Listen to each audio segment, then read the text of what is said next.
Pada bulan November 2025, kami tim dosen Prodi Pendidikan Bahasa dan Sastra Indonesia Unhair bekerja sama dengan Universitas Sains Islam Malaysia melakukan penelitian tentang istilah agrikultural dan kemaritiman di Pulau Maitara. Perjalanan menuju Pulau Maitara dimulai dari laut. Bagi masyarakat Kepulauan Tidore, laut bukan sekadar ruang pemisah, melainkan bagian dari kehidupan yang menghubungkan manusia, alam, dan aktivitas sehari-hari.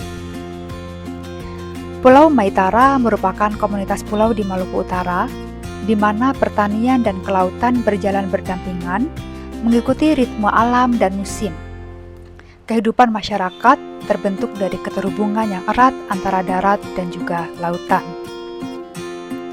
Dalam konteks ini, bahasa Tidore berperan penting dalam menyimpan pengetahuan ekologi lokal. Melalui istilah-istilah agrikultural dan maritim, masyarakat memahami lingkungan, mengatur praktik bertani dan melaut, serta menjaga keseimbangan alam. Berangkat dari konteks inilah, penelitian ini dilakukan untuk menelusuri istilah-istilah ekologis dalam pertanian dan kemaritiman masyarakat Tidore, khususnya yang berkaitan dengan praktik berkebun dan melaut, serta memahami bagaimana bahasa merefleksikan pengetahuan ekologi yang mendukung keberlanjutan alam dan hubungan yang harmonis antara masyarakat dan juga lingkungannya.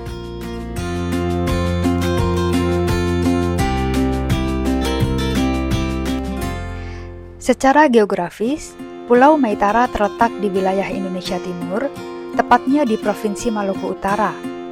Pulau ini berdampingan dengan Ternate dan dikenal dengan bentang alamnya yang masih asri, serta keunikan lanskap pesisirnya. Keunikan Pulau Maitara bahkan pernah diabadikan sebagai gambar pada uang kertas pecahan Rp1.000.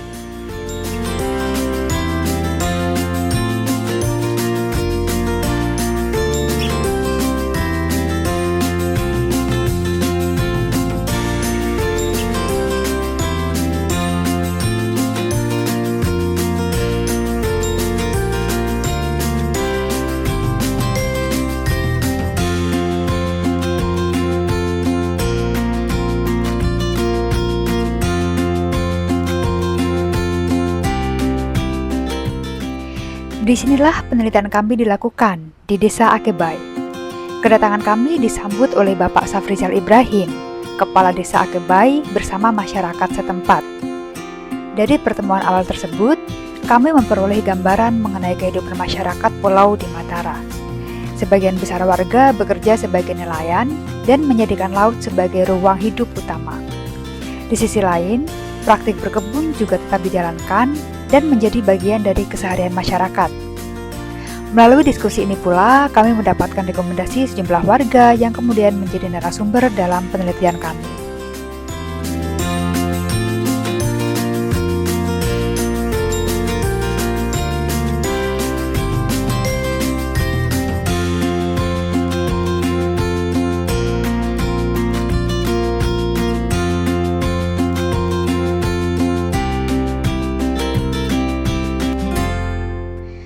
Perjalanan penelitian berlanjut dengan menemui warga setempat.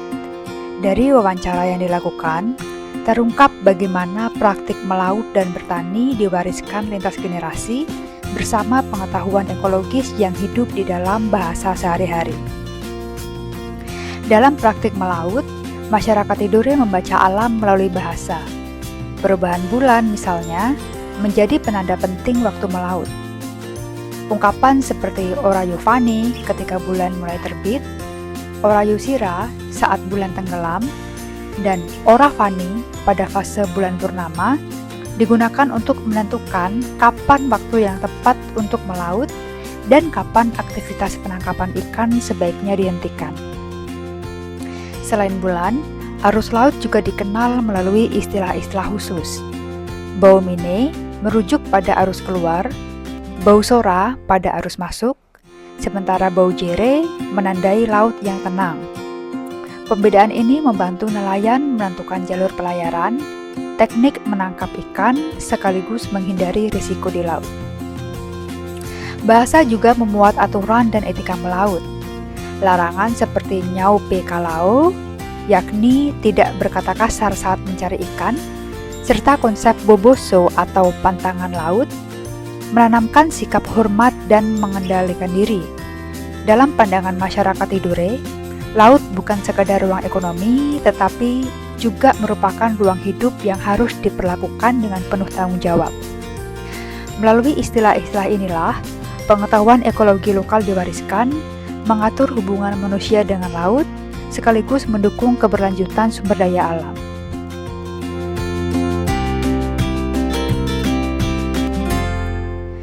Penelitian di Pulau Maitara menunjukkan bahwa bahasa tidak hanya berfungsi sebagai alat komunikasi, tetapi juga sebagai ruang penyimpanan pengetahuan ekologis yang hidup dalam praktik sehari-hari masyarakat pulau. Melalui istilah-istilah agrikultural dan maritim, masyarakat Tidore membaca alam, mengatur aktivitas hidup, dan menjaga keseimbangan antara pemanfaatan serta kelestarian lingkungan. Pengetahuan ini tidak hadir sebagai konsep abstrak, melainkan terwujud dalam tindakan, misalnya kapan melaut, bagaimana berkebun, apa yang boleh dan tidak boleh dilakukan, serta bagaimana manusia menempatkan diri dalam relasinya dengan alam.